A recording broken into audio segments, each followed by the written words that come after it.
പ്രിയപ്പെട്ടവരെ, അസ്സലാമു അലൈക്കും വറഹ്മത്തുള്ളാഹ്. നമ്മൾ ഒരുപാട് ജീവിത കഥ നിങ്ങളുടെ മുന്നിൽ എത്തിച്ചിട്ടുണ്ട്. പക്ഷെ അതൊക്കെ ഞങ്ങൾ നിങ്ങളുടെ മുന്നിൽ എത്തിച്ചത് വെറും ഒരു കഥാരൂപേണയായിരുന്നു. പക്ഷെ ഇന്നത്തെ കഥ പറയുന്നത് ഇത് അനുഭവിച്ചവർ തന്നെ നിങ്ങളോട് പറയാണ്. നമ്മൾ ഇതുപോലുള്ള ജീവിത കഥ നിങ്ങളുടെ മുന്നിൽ എത്തിക്കുന്നത് ചിലരുടെ ജീവിതത്തിൽ നിന്നേ നമുക്ക് തെറ്റെന്താണ് ശരിയെന്താണെന്ന് നമുക്ക് മനസ്സിലാക്കാൻ പറ്റുകയുള്ളൂ. നല്ലതിനെ ഉൾക്കൊള്ളുകയും അല്ലാത്തതിനെ നിഷേധിക്കുകയും ചെയ്യുക. ഓൺലൈൻ സെക്സിൽ അകപ്പെട്ട ഒരു ഭാര്യയുടെ കഥയാണ് സ്വന്തം ഭർത്താവ് തന്നെ നമ്മോട് പറയുന്നത്. സ്വന്തം ഭാര്യ റൂം അടച്ചിരുന്നിട്ട് സ്വന്തം മക്കളെ അപ്പുറത്തെ റൂമിലേക്ക് എടുത്ത് ഉറക്കിയിട്ട് എന്നോടുള്ള ഭീഷണി മക്കളെയും ഭീഷണിപ്പെടുത്തിയിട്ട് സ്വന്തം തൊട്ടപ്പുറത്തെ റൂമിൽ വാതിലടച്ചിരുന്നിട്ട് ശരീരം കാണിച്ചു കൊടുത്ത് കാശുണ്ടാക്കണം നേരിട്ട് കണ്ട ഒരു ഭർത്താവാണ് ഞാൻ. അത് ഞങ്ങൾക്ക് അറിയണം. നിങ്ങൾ പൈസ ഉണ്ടാക്കാൻ വേണ്ടിയിട്ട് സ്വന്തം മക്കളെ പോലും കൊല്ലാൻ മടിയില്ലാത്ത അമ്മമാരുള്ള ലോകമാണ് ഇപ്പോൾ. അതുകൊണ്ട് എല്ലാവരും ശ്രദ്ധിക്കുക. ചിലർ ഓൺലൈൻ സെക്സ് വാലടച്ചിരുന്നിട്ട് മക്കളായാലും അതിനകത്ത് ഇരുന്നിട്ട് എന്താണ് ചെയ്യണമെന്നുള്ളത് ഓരോ അച്ഛനമ്മമാരും ശ്രദ്ധിച്ചോളും. ഇൻസ്റ്റാഗ്രാം വഴി പരിചയപ്പെട്ട ഒരു 10 വയസ്സിന് താഴെയുള്ള ഒരു പയ്യനായിട്ടുള്ള അടുപ്പവും എൻ്റെ ഭാര്യയുടെ അടുപ്പവും അവളെ കൂടെ വർക്ക് ചെയ്യുന്ന ഒരു ഷെമി എന്ന് പറയുന്ന ഒരു പെണ്ണായിട്ടുള്ള കൂട്ടും ഒക്കെ ആയിട്ട് വഴി തെറ്റിപ്പോയ ഒരു ഭാര്യ. അവളെ പിന്തിരിപ്പിക്കാൻ ഒരുപാട് ഞാൻ ശ്രമിച്ചു. ഇത് ഓരോരുത്തരും ശ്രദ്ധിക്കുവാനാണ് ഇദ്ദേഹം ജനങ്ങൾക്ക് മുന്നിൽ ഇത് പറയുന്നത്. അത് ചങ്കുറ്റത്തോടെ പറയാൻ കാണിച്ച ഇദ്ദേഹത്തിൻ്റെ മനസ്സ് നമ്മൾ സമ്മതിച്ചേ പറ്റൂ.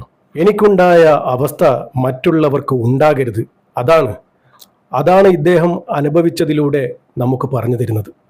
എന്നിട്ട് പൈസ എന്നുള്ള സംഭവത്തിന് മക്കൾക്ക് വില പോലും കൊടുക്കാണ്ടാണ് ആ സ്ത്രീ കാമുകന്റെ കൂടെയാ പോയത്. കാമുകന്റെ കൂടെ പോയി അതിന് കൂട്ടി ക്ഷമിക്കുന്ന സ്ത്രീ ഉണ്ടായിരുന്നു. കാമുകന്റെ നാട്ടിലേക്ക് കൊണ്ടുപോയി. മലപ്പുറത്താണ് ഇപ്പൊ അവരുള്ളത്.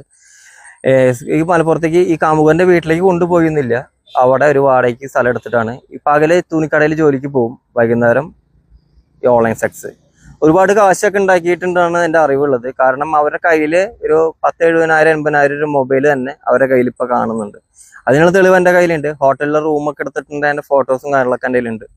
ആ പയ്യൻ കൊണ്ട് നടക്കണേൻ്റെ സ്വന്തം 10 വയസ്സിന് മൂപ്പുള്ള ഒരു പെണ്ണിനെ കൊണ്ട് നടക്കണേൻ്റെ ഫോട്ടോസും വീഡിയോസും എൻ്റെ കയ്യിൽ. ഇതെല്ലാവരും ശ്രദ്ധിച്ചോ? മൊബൈലിൽ കളിക്കുന്ന എല്ലാ മക്കളെയും ശ്രദ്ധിച്ചോ? ഇതുപോലുള്ള അബദ്ധത്തിൽ പെട്ടിട്ട് പിന്നെ ഖേദിച്ചിട്ട് യാതൊരു കാര്യവുമില്ല. ഇന്നെല്ലാം ഓൺലൈനിലാണ്. വീട്ടിലെ ഓരോരുത്തർക്കും ഓരോ ഫോണുകൾ. പരസ്പരം ആരും അറിയുന്നില്ല അവരെന്ത് ചെയ്യുന്നു എന്ന്. ശ്രദ്ധിക്കണം. നമ്മുടെ മക്കളെ കയ്യിൽ ഫോൺ കൊടുക്കുമ്പോൾ ശ്രദ്ധിക്കണം. വഴിപഴച്ചു പോയിട്ട് പിന്നെ പറഞ്ഞിട്ട് യാതൊരു കാര്യവുമില്ല. ഇതുപോലുള്ള ഒരുപാട് കഥകൾ ഞങ്ങൾ നിങ്ങളുടെ മുന്നിൽ എത്തിച്ചിട്ടുണ്ട്.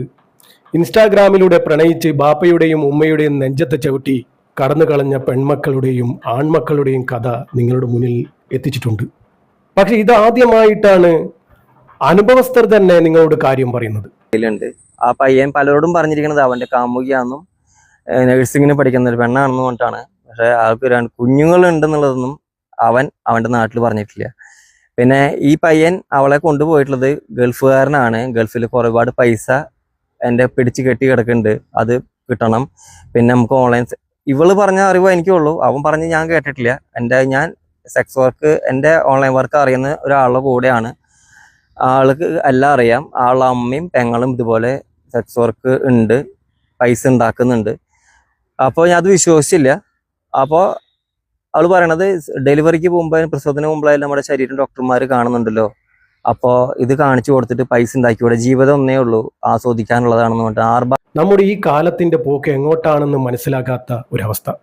കുറച്ച് ദിവസം മുന്നേ ഞാനൊരു വാർത്ത നിങ്ങളുടെ മുന്നിൽ എത്തിച്ചിട്ടേ ഉള്ളൂ. ഇൻസ്റ്റാഗ്രാമിലൂടെ പരിചയപ്പെട്ട 14 വയസ്സുകാരിയായ പെൺകുട്ടിയെ 1 വർഷം വരെ ഈ ഒരു ചെറുപ്പക്കാരൻ യൂസ് ചെയ്യുകയായിരുന്നു. അവസാനം ഗർഭിണിയായപ്പോഴാണ് മനസ്സിലായത് വീട്ടുകാർക്ക് മകൾ ഗർഭിണിയായിരുന്നു എന്ന്. ജീവിതത്തിന് വേണ്ടിയാണ് ആ സ്ത്രീ ശരീരം വിറ്റ് കാശുണ്ടാക്കുന്നത്. ഇപ്പൊ ആ സ്ത്രീനെ ഞാൻ ഒഴിവാക്കി. ഞങ്ങൾക്ക് വേണ്ട, എൻ്റെ മക്കൾക്ക് അങ്ങനത്തെ ഒരു സ്ത്രീ, അമ്മയായിട്ടുള്ള സ്ത്രീ വേണ്ട. ഞാനും മക്കളും തനിച്ചാണ് ഇപ്പോൾ ജീവിക്കുന്നത് തന്നെ. അവരെ പേടിച്ചാണ് ജീവിക്കുന്നത്. എൻ്റെ അനുഭവമാണ് നിങ്ങളുടെ ഞാൻ എത്തിക്കുന്നത്. നാളെ നിങ്ങളുടെ കുടുംബത്തിലും ഇവർ വന്ന് എത്തിപ്പെടാതിരിക്കട്ടെ. ആ സ്ത്രീ എന്നോട് പറഞ്ഞിട്ടുണ്ട് അവർക്ക് പൈസ ഉണ്ടാക്കാൻ വേണ്ടി മറ്റു പലരെയും ഇതിലേക്ക് ചേർക്കുമെന്ന്. ഇതിൽ നാണം വരാതിരിക്കാൻ വേണ്ടിയിട്ട് അവർ MDMA എന്നുള്ള ലഹരി ഉപയോഗിച്ചിട്ടാണ് മത്ത് പിടിച്ച ലെവലിലാണ് അവരിയ്ക്കണേ. കാരണം ഒരാളുടെ മുമ്പിൽ തുണി അയച്ച് കാണിച്ചിട്ട് മുമ്പ് നാണം വരാതിരിക്കാനാണെന്നാണ് ആ സ്ത്രീ എന്നോട് പറഞ്ഞത്. ഇവളെ ഇരുന്ന് ചെയ്യണതിൻ്റെ വീഡിയോസ് സഹിതം എൻ്റെ കയ്യിലുണ്ട്. അധികാരികൾ ചെറിയ 2 സ്റ്റേഷനിൽ ഞാൻ ഈ പരാതി പറഞ്ഞപ്പോൾ അതിനെതിരെ ആക്ഷൻ എടുക്കാനോ അതിനെ സഹായിക്കാനോ പോലീസുകാരൊന്നും തയ്യാറായിട്ടില്ല. ഇതിലൂടെ നിയമത്തിന്റെ പരാജയം പോലും ഈ സഹോദരൻ പറയുകയാണ്.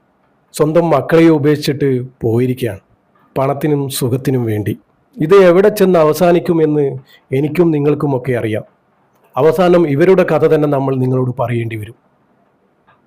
ഒരു മനുഷ്യന്റെ ലജ്ജ നഷ്ടപ്പെട്ട് കഴിഞ്ഞാൽ പിന്നെ അവർ ചെയ്യുന്നതൊക്കെ അവർക്കത് ശരിയായിട്ടേ തോന്നുകയുള്ളൂ. പടച്ച റബ്ബിനോട് പ്രാർത്ഥിച്ചോളൂ, ലജ്ജ നഷ്ടപ്പെടാതെ ഈമാൻ ഖൽബിൽ നിലനിർത്തി തരാൻ. 5 നേരവും ദുആ ചെയ്തോ. ജീവിതം മുതൽ മരണം വരെ ഈമാൻ കെടാതെ സൂക്ഷിക്കാൻ പടച്ച റബ്ബിനോട് ദുആ ചെയ്തോളൂ. ഒരു മനുഷ്യൻ്റെ ലജ്ജ നഷ്ടപ്പെട്ട് കഴിഞ്ഞാൽ പിന്നെ അവൻ പറയുന്നതൊക്കെ അവന് ശരിയായിരിക്കും. അത് നമ്മളെ കൊണ്ട് ശരിയാണെന്ന് തോന്നിപ്പിക്കുകയും ചെയ്യും. അതാണ് ഇന്നത്തെ കാലഘട്ടത്തെ മാറ്റം. പടച്ച റബ്ബ് നമ്മുടെ മക്കളെയൊക്കെ കാക്കട്ടെ, നല്ല മക്കളാക്കി തരട്ടെ. ഈമാനോടുകൂടി ജീവിച്ച് ഈമാനോടുകൂടി മരിക്കാനുള്ള ഭാഗ്യം ഞങ്ങൾക്ക് ഏവർക്കും നൽകുമാറാകട്ടെ. ആമീൻ ആമീൻ യാ റബ്ബൽ ആലമീൻ. ഇൻഷാ അല്ലാഹ്. അസ്സലാമു അലൈക്കും വറഹ്മത്തുള്ളാഹി.